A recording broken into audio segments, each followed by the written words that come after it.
Oh my goodness. Happy Wednesday morning. Welcome to the High River District Healthcare Foundation. I'm Jody. Kathy Cooey is with us today, and flying is a beautiful thing is our Captain Darrin Parkin. How are you, friend? I'm doing good, thank you. How are you guys? You look very official with your headset. I quite like it.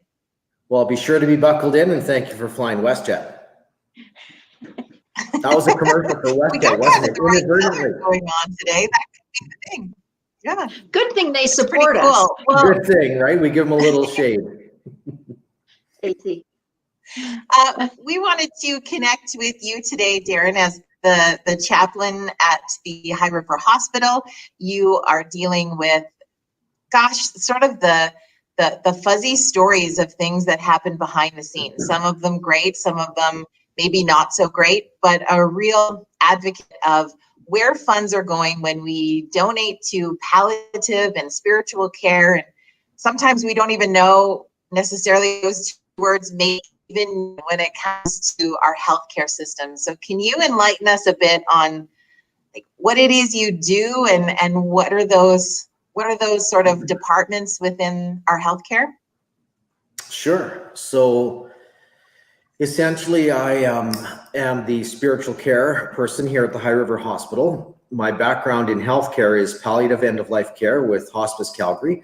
I was with them before coming out here to High River. So that's my initial area of experience is end-of-life care.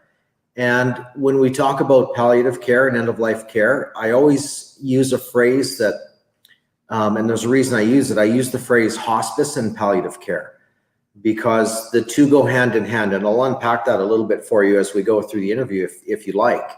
But hospice and palliative care is really the most meaningful, poignant, difficult, as well as in a strange way, almost beautiful, in the sense that it's the highlight of what we can do for patients and their families when they reach that point in the care of a loved one and in their life's journey that there is a terminal and curable illness or disease that is bringing an end of life to the patient. It is the most difficult thing that a family will go through. And so in healthcare, we really only have one chance to get that right and to provide that care, which starts with the amazing palliative and medical care that we give to patients, as well as the support, the psychosocial, as well as the psych spiritual care we provide for that patient as well as for their family. And that's where I come in. It's really a team effort, and together with our physicians, our nursing team, myself, volunteers and others, social work, the essence of hospice and palliative care is to provide that wraparound support for the whole network. I'd nickname it the tribe. So the patient comes with family and friends. That is the tribe that we're providing care for. So if we have one admission of a patient that's facing end of life, we don't look at it as a number of one. We look at it as a number of one times all of their support system. That's really our patient, that entire tribe or that support system that's around them. And they're in the most difficult experience that they will go through. And we know that. And we have the experience to provide the holistic form of end-of-life care. And that's what we want to offer to every patient and their family, to let them be fully informed of what happens as life declines and life comes to an end, what happens as disease progresses and as a patient declines physically, cognitively, emotionally, and spiritually.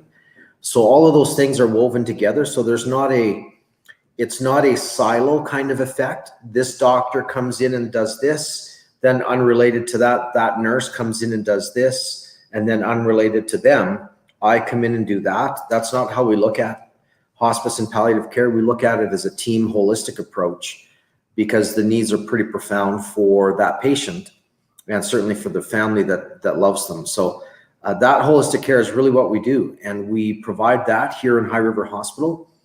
What I noticed when I came from Hospice Calgary here to High River is, when you come from a hospice, you tend to have a belief system that because it's specialized and its entire focus is end-of-life care, we get pretty proud of what we do, and we do amazing care. We've got some of the best palliative care in the world here in the Calgary zone. So for me, when I came to the hospital, I was eager to see how we do palliative care here. And I was really, really moved within the first 2 weeks of coming here to the hospital as to how well we provide palliative end-of-life care to patients that are facing, usually it's incurable end-stage cancer. It could be heart failure, it could be COPD, or other complications that means there's no way back. There is no cure, but that this is end of life. So the care is done amazingly well here.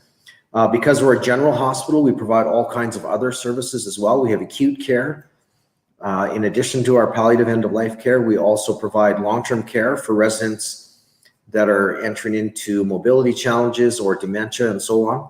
We have a cancer center, we have OR, we have emergency, we have surgery, we have maternity is a big thing out here, beautifully done. So it's quite a wide array of services that we provide this community. And we really see this hospital as the community's healthcare. And what I've learned in the almost year and a half that I've been here, is the beautiful thing about High River and the area is that this area and this community truly does see this hospital as their healthcare. I love that. And there are some cool stories. I could probably tell you one that demonstrate that our community feels that this hospital belongs to them. It's their healthcare. So all the more reason to provide when a patient reaches end stage disease and they're going to reach end of life, all the more reason to provide holistic, world-class, top-level hospice and palliative care embedded here in our hospital. And that's what we do. And that's the role part of the role that I play.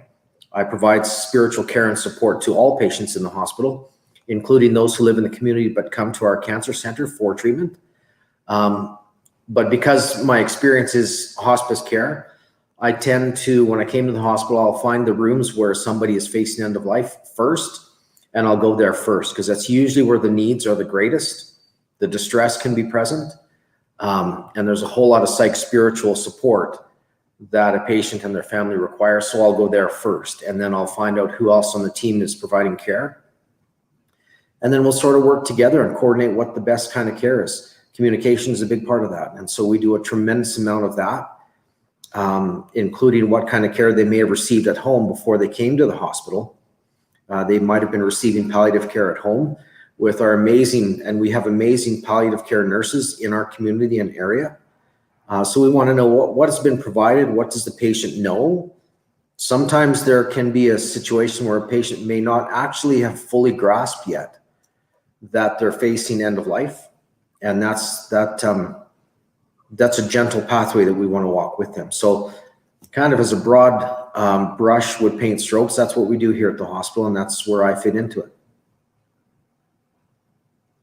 Well, I think that's amazing. And I think that unless you've experienced the need for this type of care before, you don't really know. And I think when we hear spiritual care, we think about the things that we see on television or in the movies where there's just this chapel in a church.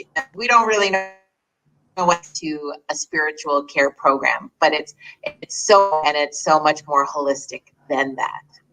That's right. And actually we're very thorough, and we track people that come to our hospital. When they're admitted, they will be asked questions like, what's important to you?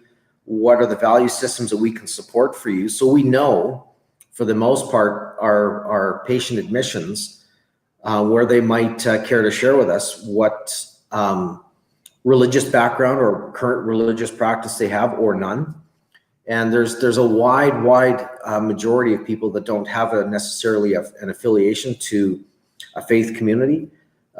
Those who practice a faith and are devout in that tend to be a smaller number of people that come into Alberta's healthcare institutions. That's just the nature of Canadian society. It's very diverse. Many that come might have a religious memory, religion that once was held dear in the family, or parents or grandparents, but may not be necessarily active in their life. And so we still provide spiritual care for everybody. Spiritual care is not the same thing as religious care. The two things are very different, but they do sort of weave together sometimes with patients that do come for care, and we provide support for all of that.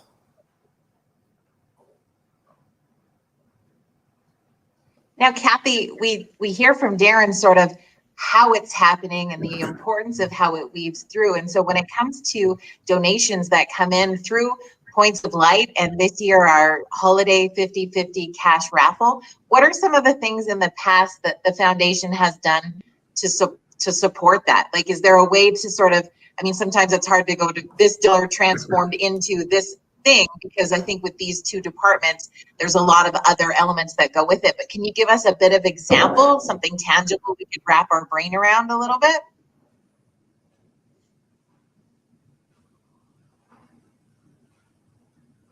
Sorry, I had it muted just in case the dogs wanted to get involved.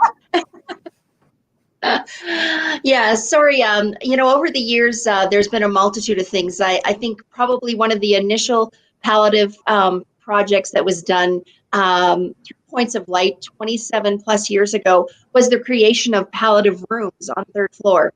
And that's they've been redone a few times since. But in those rooms, that includes everything from a more comfortable mattress. It includes more comfortable furniture for the family members, probably sleep chairs, and just a real more home-like feeling in the room, trying to create that instead of so institutional.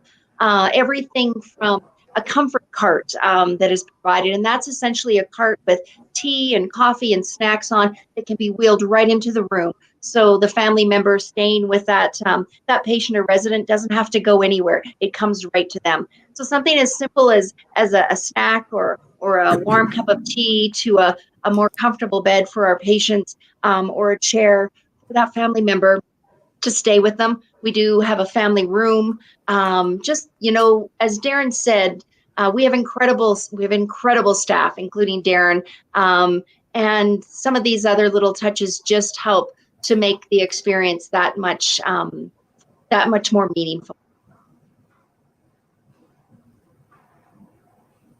And Darrin, I would assume that you've seen the tangibles coincide the non-tangibles, and it makes that team effort that much easier for you. Oh, for sure. The tangibles, Kathy just talked about the rooms. Without those rooms, we can't do what we do in any kind of a meaningful way with our patients at end of life. Those rooms they're single rooms, so we don't have the experience of another patient in with somebody as they face end of life. And it becomes a little homey kind of atmosphere for the patient and family to put pictures up. They bring things from home. So the tangibles, they're a critical part. Without them, we cannot provide meaningful end of life care, because patients, when they're in a very institutional clinical environment, it almost works against what's needed to happen to do what we call the work of dying. And that's a phrase that we often use in hospice and palliative care, called the work of dying. And without an environment that can contribute to that with its tangibles, then that work is limited, because a patient might be afraid to say things that, let's say, another patient would overhear if they're sharing a room, or it's tight, or there's no room for family to come and visit. So those tangibles are extraordinarily important, because they allow us, they're the foundation on which we can do the intangibles. And that's really the most significant work. If we were to put it all together, that's where it comes to completion. Ironically, as their life comes to completion is where all of that intangible work happens, where the death of somebody and the presence of the family will be an experience. They will never forget that experience. And so these are the ways in which we make that experience as close to beautiful as possible, even though, and that's a bit of an irony, that you can have something that will be so heartbreaking, the most painful thing loved ones will experience, the worst experience they could go through. We try and wrap beauty around it and weave it into it as best we can by facilitating the work of dying. And that's a whole trajectory in and of itself that each patient goes through, as well as their loved ones. And we, our nursing team, our physicians, we are the ones that walk with them gently along that pathway as they embrace death and dying and turn towards it rather than away from it. So yeah, those tangibles, without them, we're lost. Hospice and palliative care is a form of care. It can be delivered in a home, in a hospice, and in a hospital. But without the tangibles to do that, it's pretty tough to do the necessary intangible work that allows somebody to die with dignity and to die with peace and to die with as many loose threads brought to completion as possible. Nobody dies with all the loose threads wrapped up. That's very rare. But boy, we can sure get close. And that is our aim, and that requires a significant amount of time. It can be heavy work on us as the healthcare practitioners and clinicians, but boy, we love it because it's meaningful. We can serve the family in that way. Well, I think in our current world and the challenges that we are facing from a healthcare perspective when it comes to being in the midst of a pandemic, I think it's worth mentioning also that a lot of the funds possibly, and either one of you could sort of address this, the funds coming in are going to be things where we have to get creative in how we still offer this same type of care on this same sort of level in a world where the restrictions look so much more different. And it's just a real reality for us right now in how do we still provide this beauty, Darrin, that you speak of in this time frame when you are way more challenged than ever before. And so the funding could help with some of these ideas. Mm-hmm. Kathy, I'll let you go. Sure, absolutely. I think early on in the COVID back in the spring, one of the initiatives that I think kind of is twofold was the virtual visiting. And that was initially brought in so our long-term care residents could connect with their families still. But I think Darrin can attest that there has been times by the bedside with iPads and that where they're bringing together family members and friends with their loved one and for their opportunity to say their goodbyes. And again, something as simple as a laptop, but how impactful to be able to give those people those memories, as Darrin talked about, and that experience, and as different as it is. And I think we all our hearts tug for everyone that's had to go through this experience in this time, because it is more challenging. But if we can bring some moments and some opportunity for people to experience it in I should say a more positive way through things as simple as a virtual goodbye, then those sorts of things are again incredibly impactful. That is absolutely true, Kathy, and I can give you the experiential experience that we've had with the virtual visiting.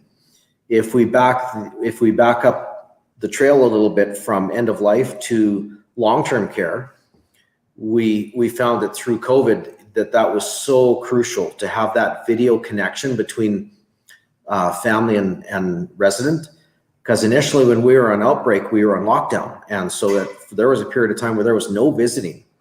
And that is extremely difficult for family members to not be able to come into the unit to be with their mom or dad or grandparent in dementia and in decline. And they needed that connection somehow. Now, if you can imagine how bad that might have been on the family, imagine for a minute the resident themselves who, because of cognitive decline or dementia, they don't know that there's a virus.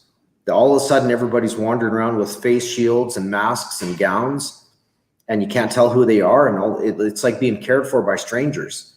And where's my family? The familiar face that I may not remember their name, but I sure know that face, and it brings me comfort. Now we couldn't allow that to happen. So that virtual connection, it's not the ideal, because humans are a tribal species that we're meant to be in proximity. That's why COVID is going to have such a long-term devastating impact on humanity, is because it's depriving us of the thing that makes us human, which is proximity, flesh and blood, face-to-face connection. But without being able to do that video connection was so important. And in the long-term care unit, because of dementia, we found as much as we used the iPad screen was too small for somebody with dementia. So the foundation, you guys provided us with a larger screen on a little stand with wheels, and that thing I'll tell you, if it were a Formula One race, that thing would have earned its spot in the race because it was going everywhere. And I visibly saw it. I remember the day, the first time I saw this happen. A lovely lady who, her daughter would be here every day otherwise, other than COVID. We tried the iPad and she couldn't quite understand what was happening. Her daughter's face was on the iPad, but it's like ours are right now. There's 3 of us and we're very small. So she couldn't quite understand what was happening. So we brought the big screen in. If you could have seen her face, her 90-some-year-old face and eyes light up with joy because she goes like this and she goes, "There's my daughter." And she was just stunned and she's telling all of us that's her daughter. And she could not do that on the iPad. The iPad worked in other places where cognitive decline was not present, but that large screen, that was the lifeline between so many residents with dementia and advanced dementia and their loved ones, that without it, we would have done invisible harm to our residents, more than what COVID, already has done by that loneliness that they feel. Now, when you fast forward that to end of life, the same is true. So we had a number of death and dying situations where we had to use those iPads because we had a fixed limited number of family that could come in, which will forever be my own personal bitterness at this nasty virus, in that it has produced stories for families where they've lost a loved one through end-stage disease, where not everybody could be present. That's not how we do death and dying, but we had to during COVID. So we would have, end of life within the last few hours or even minutes, where we've got, at the time we were allowing 2 family members into a room, fully gowned and face shields and everything, full PPE, and then a FaceTime call on an iPad to other family members who've gathered in their home somewhere. And that's where they were able to say their goodbyes. So I can remember times where I might have been holding the iPad. The 2 family members there are crying inside their mask. And if you've ever cried in a mask, you know how impossible that is. And then we could hear the sobs and the tears and the love and the goodbyes being shared on the other end from people at home.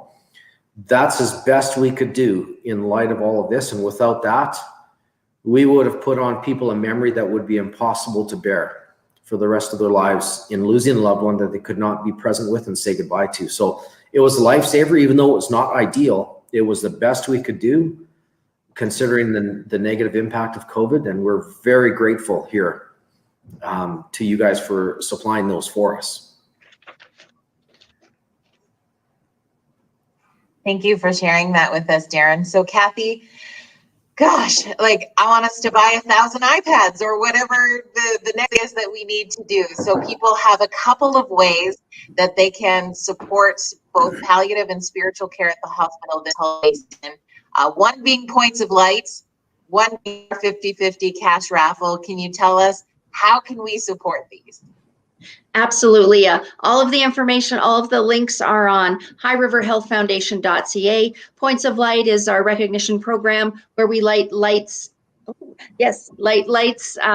the trees in front of the hospital in memory or in honor of thanks for individuals in our lives. And the 50/50 Cash Raffle is just what it is. You can put some cold hard cash into your jeans, and the jackpot as of a little while ago was sitting at $4,480, and a sellout will be $10,000, which will put $5,000 in someone's pocket. Yeah. All right. So easiest, safest, quickest way is to visit this website right below Darrin. It's right there. Awesome. Well, hopefully we will sell out that raffle. Hopefully we will add more lights to the trees out front. And hopefully we will equip Darrin and the team with even more tools to help people have a better end of life or spiritual experience at the hospital. Thank you guys so much for connecting with us today and sharing ways to help. And Darrin, thank you as always for being the man on the scene that helps orchestrate a lot of these pieces. We are so grateful for the work that you do. Well, thank you, and you're very welcome. Thanks for having us today, Jody. And I feel like Thank you. you should end with some sort of captain message for us. You got the weather or something? Well, the beautiful weather in Costa Rica today is a pleasant 85 degrees. The sun is shining. Enjoy your drinks on the beach. Thank you for flying WestJet. Well, there's a dream right there. Right. So, thanks you guys so much. And as always, go visit highriverhealthfoundation.ca for more details. Bye, everybody.